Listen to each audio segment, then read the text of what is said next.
What is up? First video of 2025. I have some updates on the new project. So this is the Chevy 250 stretched Jeep that I'm building, and tore the motor down. Didn't rebuild it or anything, just all new gaskets. So head gasket, took the valves out, put new valve seals in, oil pan, new water pump, thermostat, alternator and power steering conversion kit from Davis Speed Equipment, and just kind of freshened everything up. New plugs, oil filter, all that. But it has this chrome valve cover on it, which it's in good shape, but I'm just not a huge fan of chrome. And I painted it, which I normally don't do, and I still don't know if I'm keeping it this way. I'm not a big paint guy either, but I really can't stand the chrome, so I had to do something about it. I started looking on eBay and Marketplace to just buy a valve cover, and I couldn't believe how much these OEM steel valve covers were bringing. Easily $100, $150 on eBay by the time you ship it. And just wasn't, I didn't hate the chrome that much, but I also don't like the fact that I only have one Chevy 250.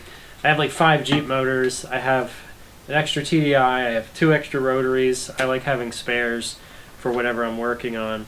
So I found this little gem on Marketplace, and it has this original Chevy valve cover that says Chevrolet on the top, which is the style I wanted.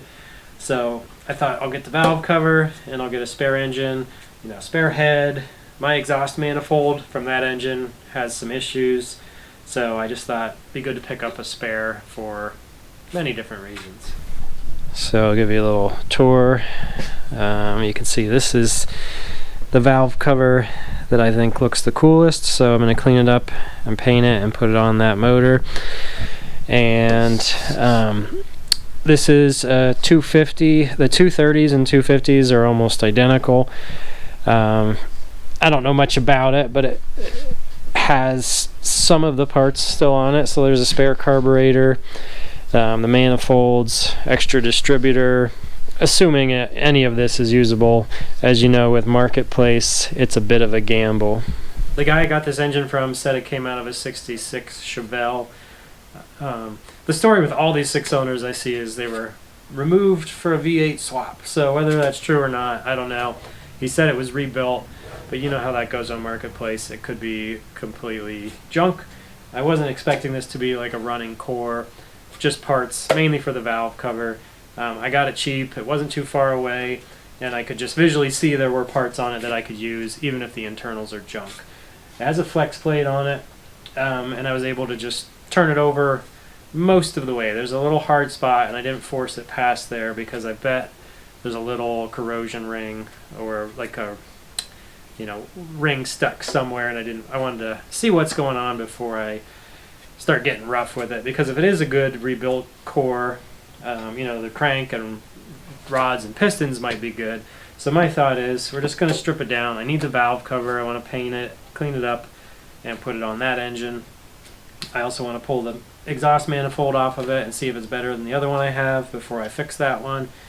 And just kind of organize any spare parts I can steal from this, and probably pull the head because it's pretty easy, and then we can see if they're aftermarket pistons, if it's been bored, what the cylinders looked like. But I think by pulling the valve cover off and just getting a idea of, is there water in there? There's only a tiny bit of oil on the end of the stick, but there's no water in it, so I'm hoping it was stored inside. Probably pull the distributor so it doesn't get bent, and just have all these spare parts. So I thought I'll just bring you along today. We'll pull the valve cover off and see what's underneath there.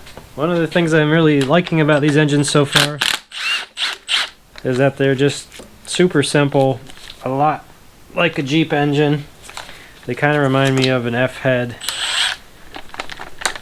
or like the old 258 6-cylinders that were in the Jeeps. Just not much to them, easy to work on. So far, all the parts that I've picked up from Napa, and I got a gasket kit from Felpro online. Just really affordable and plentiful so far. So I like the Jeeps, but for most of the parts you kind of do need to go, you know, to like Kaiser Willys or something. So it is convenient to not have to order everything. Like a lot of it is all just in stock at my local Napa, and a lot of this stuff fits the V8s too. So I think a lot of the like fuel pumps and filters and like water or thermostat stuff like that is all the same as the. Well, also there's like a 235 or 230, and what's the other one? 230, 250, 292. There's a whole bunch of these 6-cylinders, and they're all really similar. Alright, let's see what's under here. Ooh, gasket sticking. Okay. No rust. They got like a pool noodle plug in the vent, the breather. But the valve cover looks good. No dents. This was the main thing I wanted. And just this alone was worth almost what I paid for this engine. So I'll set this to the side, clean it up. I've heard these seal better too than like that chrome one. It seems kind of flimsy compared to this. Pretty loose. So these have a hydraulic lifter, but I learned a lot that they don't have, it's not like a normal rocker that you just run it down tight. They just float there, and you actually have to set the lash on them or they clatter. A lot of these are too loose. I'm learning. It's kind of fun. It's kind of why I like doing this stuff. It's like learning a new subject. So each time I do an engine swap, I really appreciate getting a new manual and doing some reading. Here's the view under the valve cover. I don't know what that is. That looks like the top off an oil container. So there's oil, and doesn't look rusty. No chunks of metal. Just looks like a kind of little bit sludgy old engine, but not bad at all. I think we'll pull the spark plugs now, and then probably the carburetor and manifold next.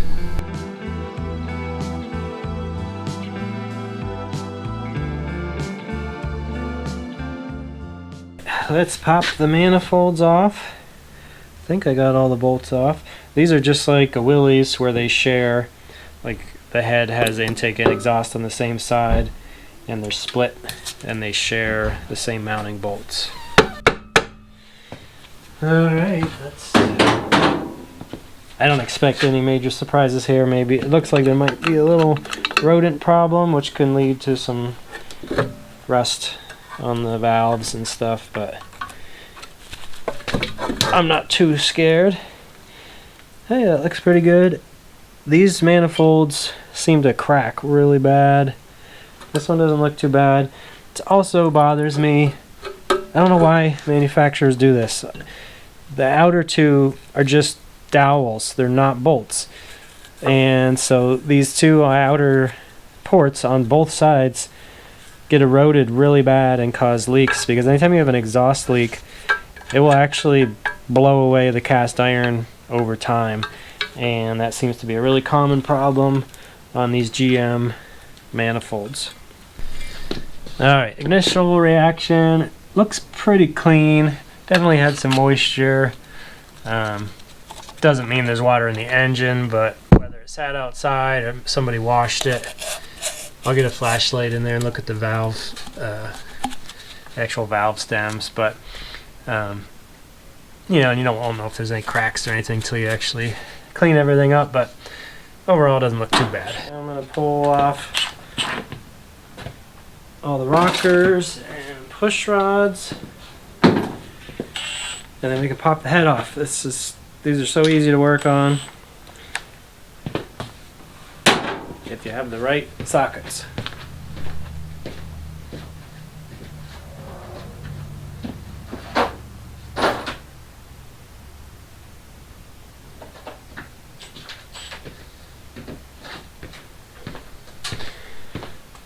Alright.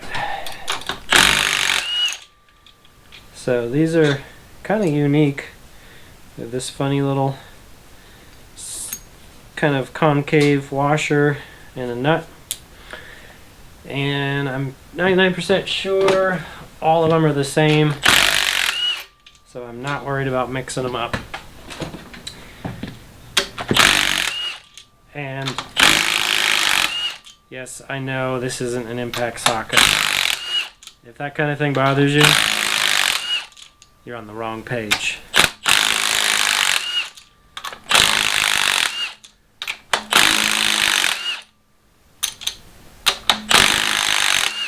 So my plan is, it'd be great if this engine's been rebuilt and it's in great shape. And I'll probably reseal it. I'll buy another gasket kit for 50 bucks.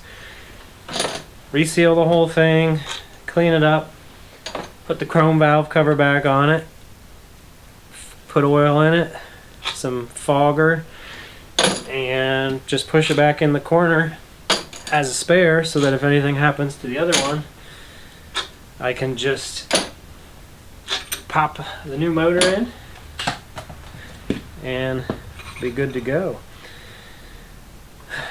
Push rods look fine.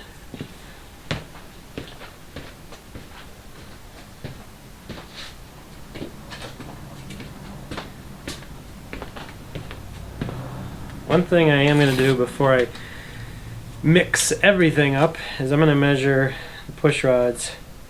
I know this is a crude measurement, but 9 5/8 for exhaust and 9 5/8 for intake. I assumed they were all the same. And if I reassemble this motor, don't worry, I'll measure everything and make sure it's all correct. But right now, it's just a quick and dirty disassembly. 12 push rods. I have a feeling, I don't know for sure, they have a little pitting on them, but these are probably small block Chevy push rods if I had to guess. Set them aside. Grab another socket.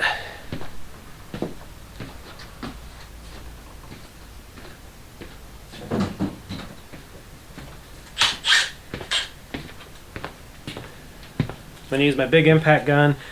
These head bolts, I feel like they go to like 90 or 95 pounds, and I don't want to subject my 3/8 gun to that. There's some controversy, and as far as removing the head bolts, whether it matters if you go in a sequence or not, I think I always just try to take them off the same way you put them on. And these are torqued almost exactly the way a Willys L head or F head is torqued. So I'm just going to go in that same exact order. I'm really quite surprised. My 1/2" Milwaukee usually can do more than this, so we'll see if the air gun will take it off.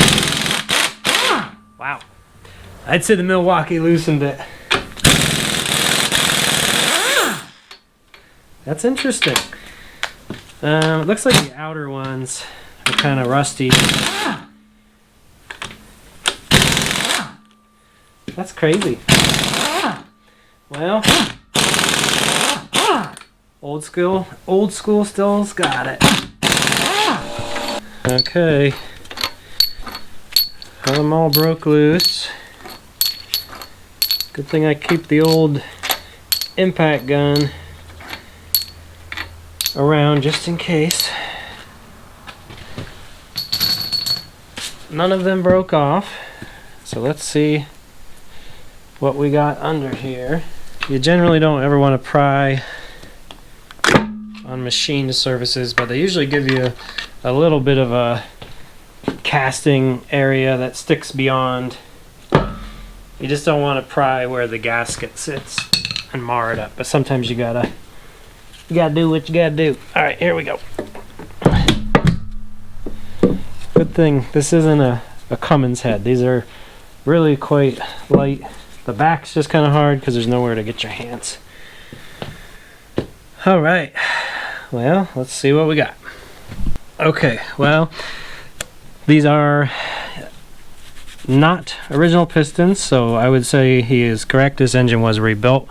I don't think it's necessarily a fresh rebuild, but he didn't say that. It looks like, let's see if I can see it. It's 40 over, so it's probably been rebuilt more than once, or the cylinders were really bad. Unfortunately, the front two cylinders that were down have quite a bit of rust in them, just at the top. So that's probably where it was getting hard, and that's why I wanted to stop. So I'm going to take a few minutes and clean this out, and just get some oil and Scotch-Brite in there, and see how much we can clean the bores out. But definitely been rebuilt. It's 40 over. I'm still not convinced it's a 250. It could be a 230, because I thought all the 250s had dished pistons. These are flat, but since they're aftermarket, I'm not totally sure. So, well, let's just get it cleaned out and we'll go from there. Got all the pistons cleaned up.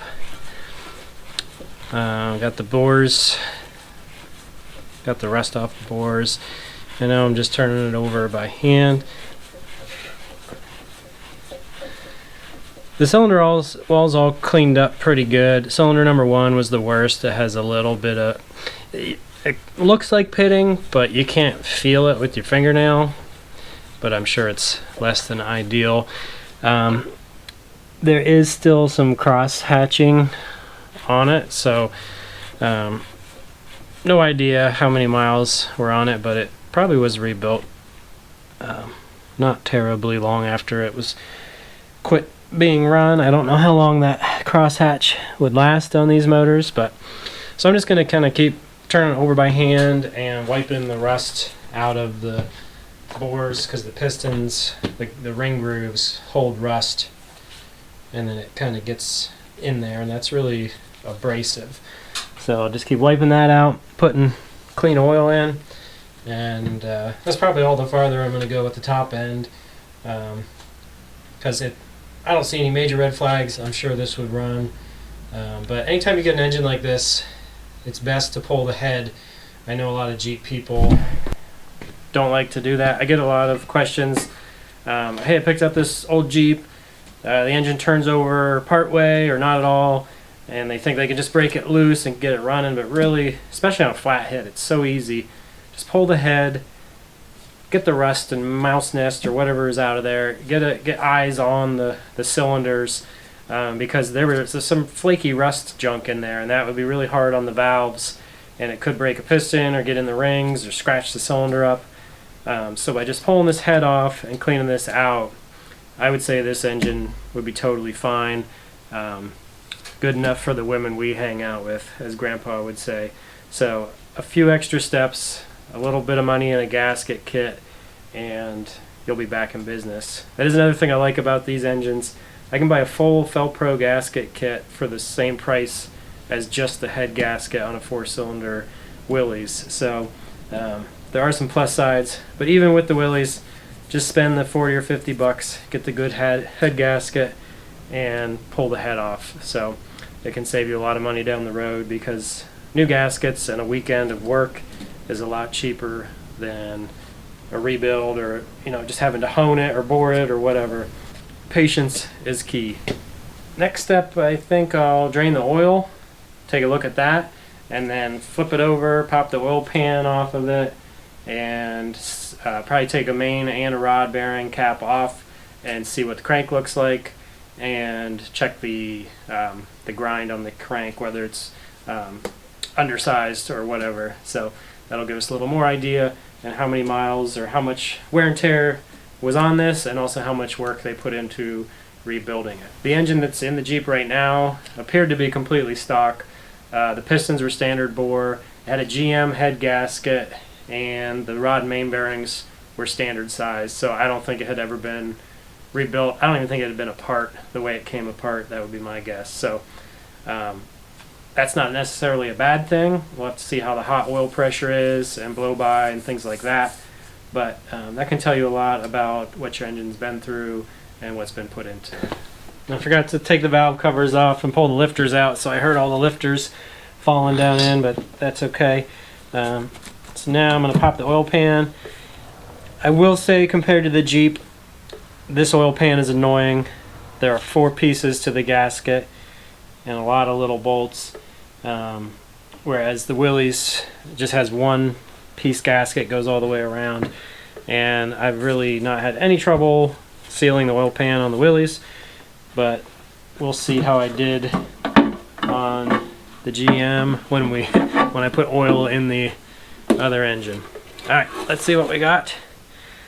Ooh, stinky, sludgy, but no chunks, and the oil actually looks good. So can't complain. I don't know if you can see that. The oil is a nice light brown. That sludge is probably just, my guess is they never cleaned it out. They just slammed a new gasket in it and put it back together. So let's see what we got. The pickup is clear. That's good. There's no big chunks in there. And I think it might actually have new rods and pistons, because the pistons I can definitely see are new in a really bright color, and the rods are a very different color than the crank, which I did not notice that on the other engine. There, the pistons are really bright white, and the rods are a totally different color than the crankshaft, which on the other engine, that was not the case. I also noticed there's an H, there's a beetle, there's an H stamped on the oil pump, and some sort of little tag. So does anybody know what that means? The H. So really looks quite nice so far. So good.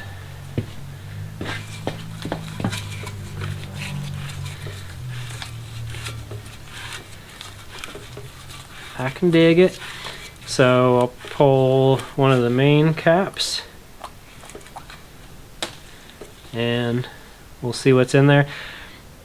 There was only about, it may be a 1.5 quarts of oil in there, which is less than awesome, but hopefully it's just from, I have a feeling this thing sat on its side for a while because the dipstick was bent and things like that. So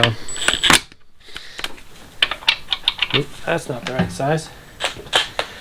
Always use the right tools. Here we go with the chrome sockets again. So I'm just picking a random main bearing. Always keep the orientation the same and the location the same. I'm just popping it out and putting it back together. Ooh, that crank looks pretty. And bearing looks pretty good. There's no bronze or copper showing through.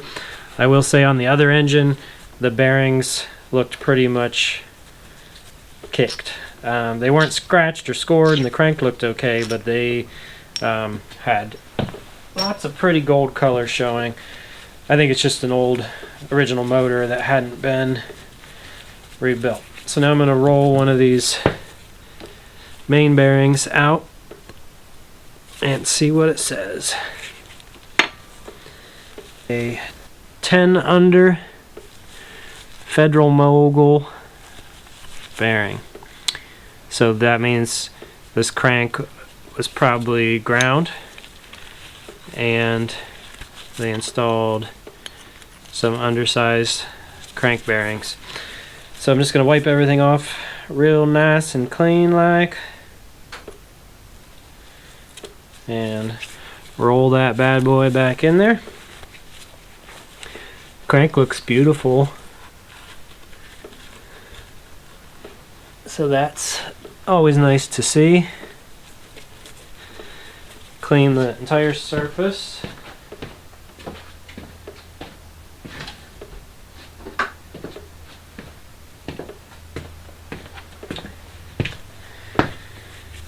So wipe the machine surface, wipe the crank, the cap, and underside of the bearing, and then put some assembly lube back in there because we're not complete animals.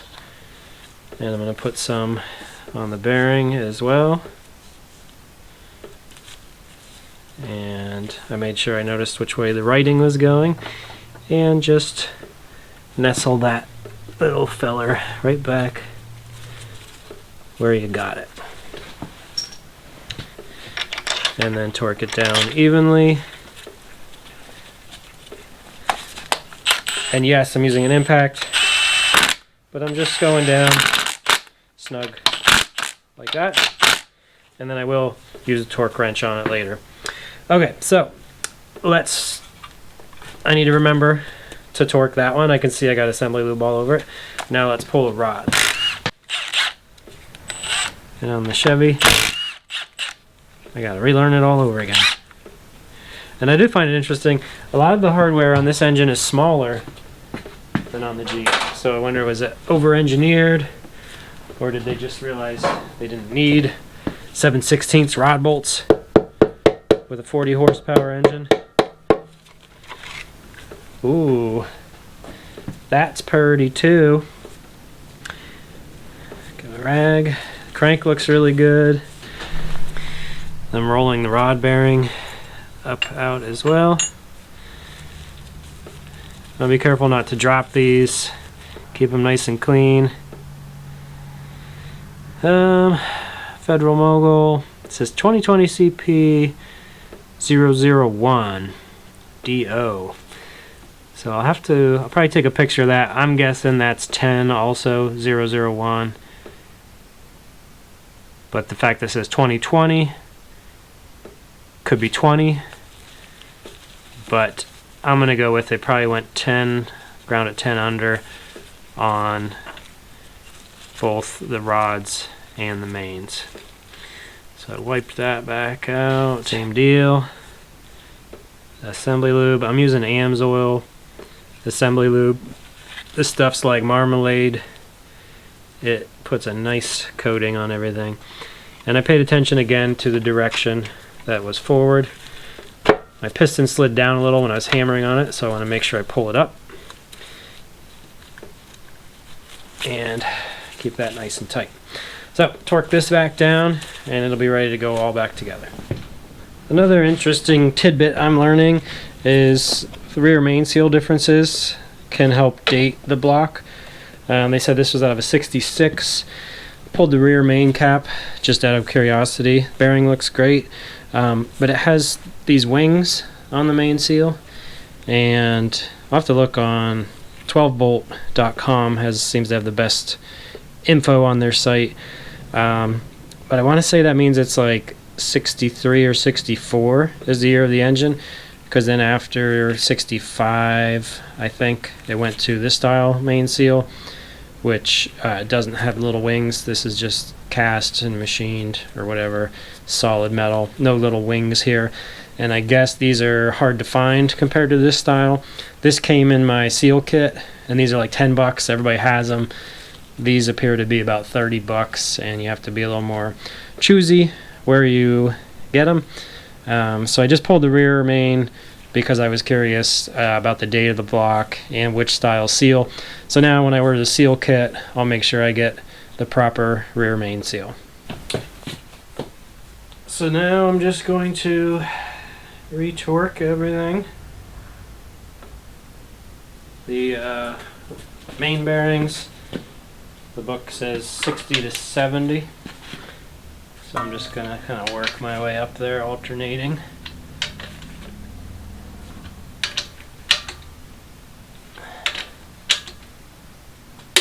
I had it set to like 67. And then the rods.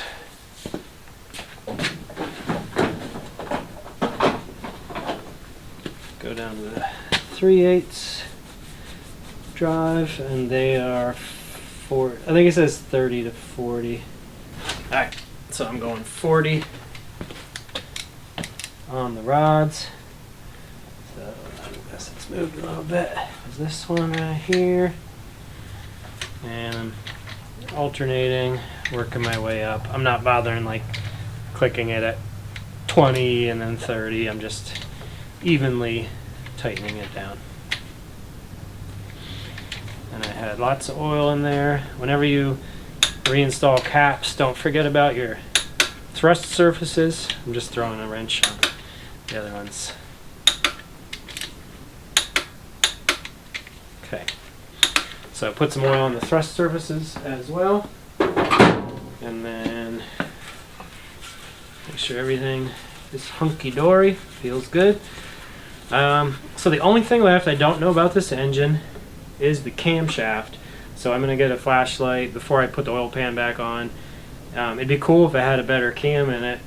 If that's the case, then it would be really interesting to run that engine for a little bit and then swap this one in and see if there's more power. But I don't really know how to tell if the cam's different or not. So there are some numbers on it. I'm going to write those down and do some Googling and go from there. That pretty much wraps it up. I'm going to put a bow on this engine for now. I've got my valve cover and my exhaust manifold. So probably won't do anything else with it until I find out how healthy the other motor is. But I'm pretty confident I have a good spare, which kind of just makes you feel a little better. So hope you had a great New Year and a great Christmas. More updates to come soon on the new Jeep. I'm hoping to really tear into it now that I kind of have everything I need and have some good updates for you in the coming weeks. Thank you for watching. Catch you later.